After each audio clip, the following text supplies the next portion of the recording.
Ethan, egész nap odalent vagy, remélem legalább... Uramisten, itt vannak a kormánytól, fuss, itt rohan!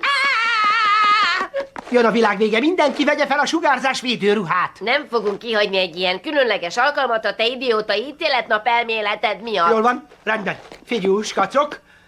Mi az az ajándék, amire mindig is vágytatok, de nem kaptátok meg? Egy mobil. Szivaros doboz. Egy halott Lois. Jól van, mind lent van a pincében, gyertek. Gáz van?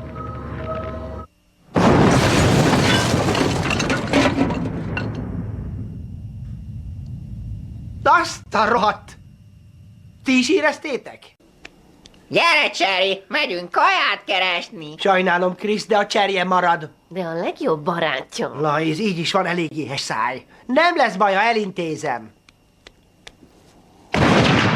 Mi volt ez? Semmi indulás. Csirkét minden fazékba és kulót minden segbe. Peter, tedd azt el! Egyáltalán honnan volt fémed a fegyverekhez? Újrahasznosítás. Az öntözőrendszerünk csöveit használtam fel. Meg vagy húzatva, hazavágtad a vízvezetéket. Nem fegyver kell ide, hanem kaja és víz. Van egy kiütés a számon, amit addig piszkálgattam a nyelvemmel, hogy most már sokkal rosszabb. Nem véletlen, hogy én vagyok itt a főnök, igaz? Én tudtam azt, hogy itt a világ vége, és én találtam meg a csokigyárat, és alapítottam új várost. És én találtam ki a fekete nők testbeszédét is. Erre azért nem lennék büszke.